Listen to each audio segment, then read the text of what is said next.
Marissa Meyer was once considered a rising star in the tech industry, having spent 13 years at Google and rising to become one of its top executives.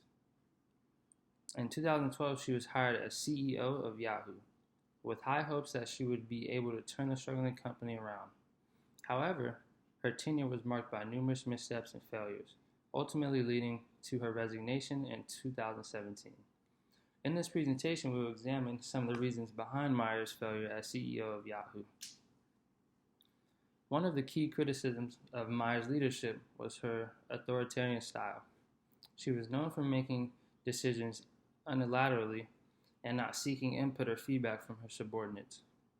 For example, in 2013, Meyer issued an order banning telecommuting at Yahoo, requiring all employees to work from the company's offices. The move was widely criticized, with many employees and industry experts arguing that it would hurt morale and productivity. Meyer defended the decision, stating that it was necessary to foster collaboration and innovation, but many saw it as a sign of her unwillingness to listen to her employees' needs and concerns. Another area where Meyer's leadership style fell short was her micromanaging tendencies. Her tendency to micromanage was seen as a sign of her lack of trust in her subordinates and her inability to delegate effectively.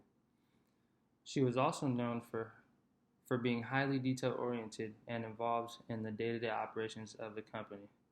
Some employees felt that Meyer was too focused on making high-profile acquisitions and not enough on fixing Yahoo's core business. For example, she reportedly personally reviewed and approved every new hire, leading to a slow and inefficient hiring process. This made employees feel as if she was too focused on making high-profile acquisitions and not enough on fixing Yahoo's core business, which then resulted to a high rate of turnover during her tenure at the company. She was also involved in the top design of the company's products and services, leading to delays and lack of focus on Yahoo's core business. Additionally, Meyer's leadership failed to effectively address the challenges at Yahoo were facing in a rapidly changing technological landscape, and competitors like Facebook and Google started to crush it due to the lost market share that stemmed from the company's struggles. Meyer's tenure at Yahoo was also marked by a number of failed acquisitions and strategic missteps. One of her first moves as CEO was to acquire the blogging platform Tumblr for $1.1 billion.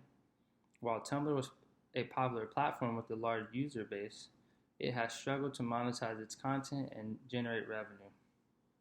Meyer's plan was to integrate Tumblr with Yahoo's existing properties, failed to materialize, and the acquisition was ultimately written off as a failure. Similarly, Yahoo's foray into video content was seen as a costly misstep, with the companies investing heavily in original programming without seeing significant returns.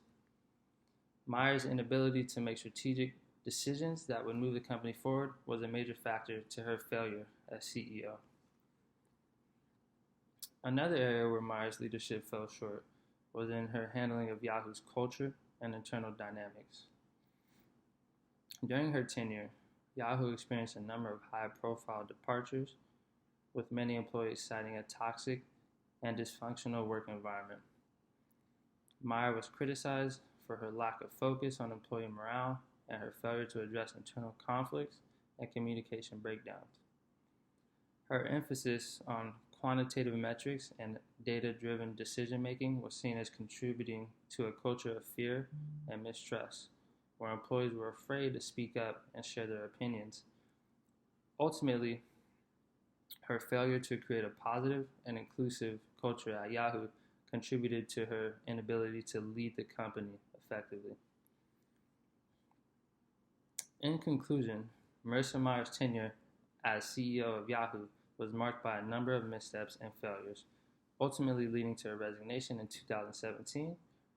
Her autocratic leadership style, micromanaging tendencies, failed acquisitions and strategic missteps, and failure to address Yahoo's culture and internal dynamics all contribute to her failure as a leader.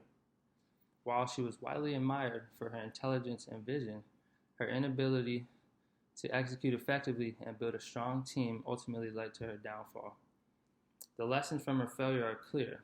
Leadership requires a combination of strategic vision, effective communication, and a focus on building a positive and inclusive culture.